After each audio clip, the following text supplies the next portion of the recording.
안녕하세요, 도련입니다. 오늘 영상은 대한민국 관세청과 함께 기획한 영상이며 해외 직구와 관세법 위반에 대한 내용을 다루고 있습니다. 조금 어려울 수도 있지만 최대한 쉽게 풀어볼 테니까 많은 시청 부탁드릴게요. 해외 직구라는 단어를 많이 들어보셨을 거예요. 해외 인터넷 쇼핑몰을 통해서 외국의 상품을 직접 구매하는 행위로 같은 제품인데 국내 가격보다 한 3분의 2 수준으로 구매할 수 있거나 블랙 프라이데이 같은 큰 할인 행사가 있다면 절반 가까이에도 구매를 할 수 있기 때문에 요즘에는 남녀노소를 불문하고 해외 직구 이용률이 점점 증가하는 추세라고 하더라고요. 이건 약 2018년도쯤에 올라왔었던 영상인데요. 하이엔드 컴퓨터를 맞추는데 몇몇 개 제품들은 해외 직구를 통해서 구매했을 정도로 저도 해외 직구를 굉장히 자주 사용하는 편이고 이제는 정말로 해외 직구가 보편화되어서 직구 관련 팁이나 정보 이런 것들도 활발하게 공유가 되고 있죠. 그런데 아마 이 점은 놓치고 있는 분들이 많을 겁니다. 물건이 필요 없어지거나 갑자기 현금이 필요할 때 해외 직구를 했던 물품을 되파는 경우가 있는데요. 해외 직구로 구매한 제품 잘못 판매하면은 처벌 대상이 될 수 있다는 것 모두 들어보셨나요?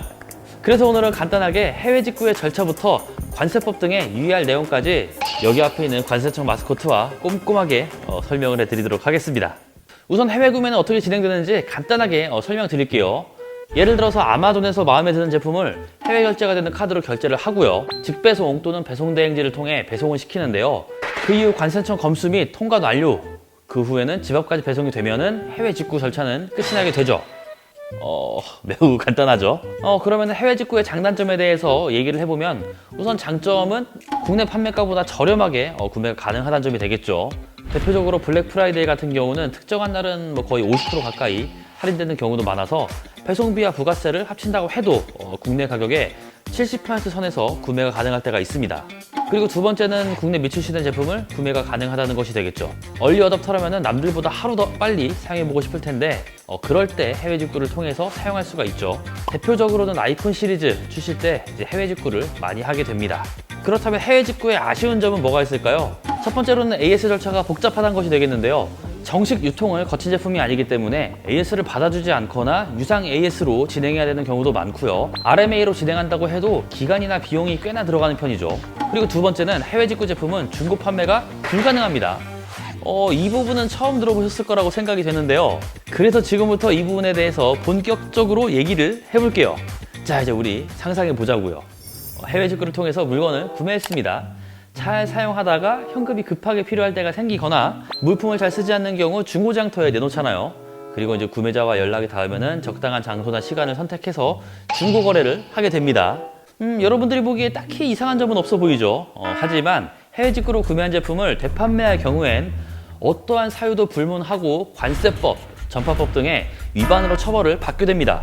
이게 무슨 뜬금포야? 라고 얘기할 수 있기 때문에 법적 근거와 함께 다시 한번 명확하게 설명드릴게요. 직구 물품 중 자가 사용으로 면세받은 물품은 수입 신고 없이 목록만으로 통관되기 때문에 되판매할 경우 면세 요건을 미충족하게 되어 수입 신고 없이 국내에 반입한 것으로 간주된다고 합니다.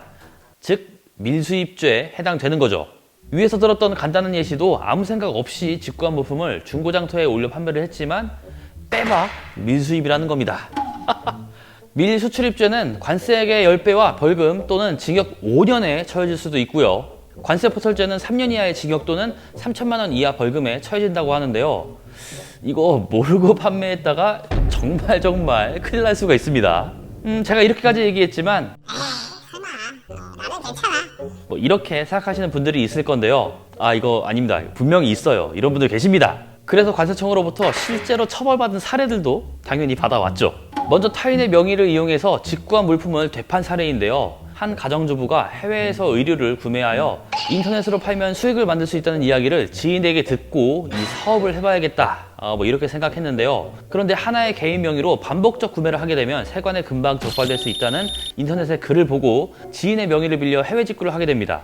이 과정에서 한 구매자가 면세 통과한 물품인 것을 알게 되어 세관에 신고를 하여 처벌을 받게 되었다고 하고요. 또 하나는 미성년자의 사례인데요. 평소 관심이 있었던 목걸이 등 액세서리들을 해외 직구를 통해 구매하였는데 인터넷 카페 지인이 일부 판매를 권유하여 판매를 시작하게 되었습니다. 그리고 점점 수익이 생기자 본격적으로 직구 되팔이를 결심하게 되어 면세 한도 이내에 자가 소비용으로 세금을 면세받고 통관한 제품을 여러 사이트를 통해 판매하였습니다. 이후로 한 사이트의 구매자가 사업자 등록증이 없이 저렴하게 구매하는 것을 이상하게 여겨서 세관에 제보를 함에 따라 처벌을 받았다고 합니다. 위 사례들은 의도적으로 되팔이를 할 목적이었지만 제가 위에서 목적 불문이라고 했죠. 되파는 행위 자체가 관세법 등으로 인한 처벌 대상이 되기 때문에 혹시라도 내가 직접 사용하려고 하는 것을 중고로 판매하는 것은 괜찮지 않을까? 이런 생각 자체도 하시면 안 됩니다. 이런 거 안 돼요. 안 됩니다. 개인 사용을 위해 면세로 구입한 제품을 중고로 되파는 행위 역시 그 처벌 대상이기 때문이죠. 이렇게 간단하지만 해외 직구의 절차와 장단점, 그리고 많은 분들이 미처 알지 못했던 관세법 위반 사례까지 알아보았는데요. 똑똑한 소비자들이 늘어남에 따라 해외 직구의 시장도 점점 커지고 있지만 막상 이러한 위법 행위 등에 대해 제대로 알지 못하는 경우가 많았을 거라고 생각합니다. 영상 만든 타이밍 아주 기가 막히지요? 그리고 이번 영상의 법적 근거와 예시는 관세청으로부터 직접 전달받았기 때문에 한치의 거짓도 없습니다. 있을 수가 없죠.